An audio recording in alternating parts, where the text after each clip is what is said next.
Hello, my name is Tatiana Ortega, and I'll be discussing my presentation on Rebels and Devil's Highway and Current America.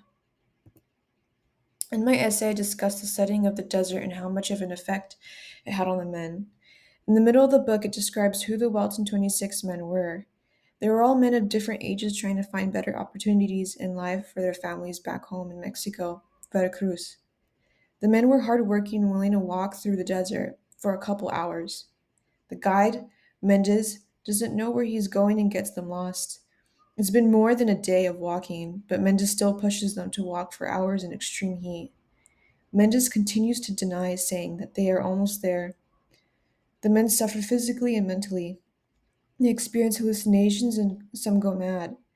They go through the 6 stages of hypothermia and extreme thirst, and the majority of them slowly die. In page On page 108, in The Devil's Highway, Uriah states, as they walked, they started to lose themselves.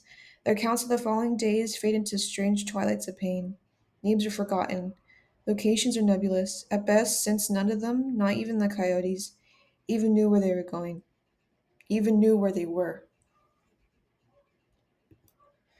So Mendez tells the group to give all of their money so he can bring water. Laurel and Mendez never come back. His excuse is that if they helped them, they would all be dead. In reality, Mendez did not care if the group were dying. He only saw the men as money.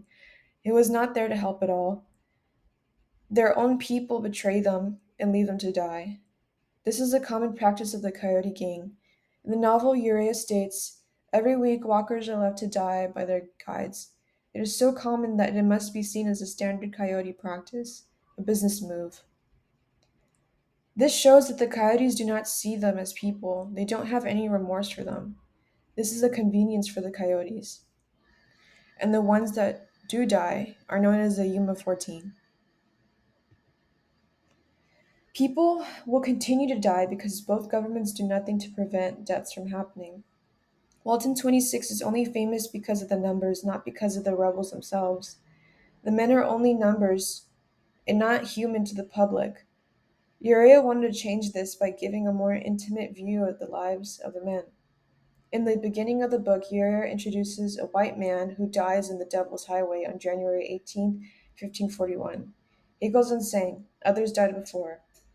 According to Sandra, Uriah is setting up a story showing a white man's death as more important than any other death.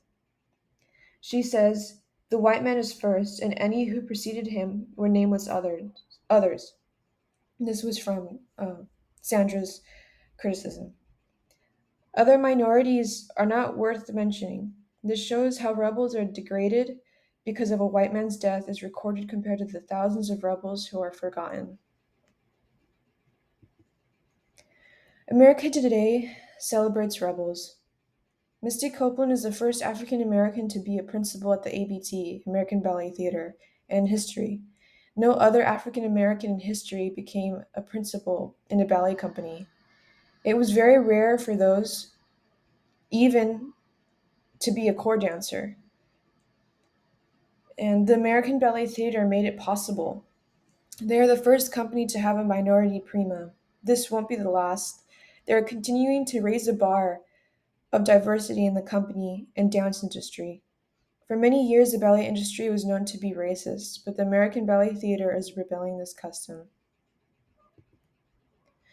The American Ballet Theater with Misty Copeland creates Project Plie. This program seeks dancers of diversity to train with the teachers of the company. The company wants to open the doors for those overlooked. What makes ABT so different from other companies is that they are purposefully looking for dancers of ethnic backgrounds to have a chance to train with professionals and enter the professional ballet industry. The companies aim to broaden the diversity. They want the company to look more like America. Other dance companies follow soon. Joffrey Ballet, San Francisco Ballet, Austin Ballet. These are only to name a few. The companies are finally supporting minorities more than ever. And a quote from Misty Copeland is, you can start late, look different, be uncertain, and still succeed.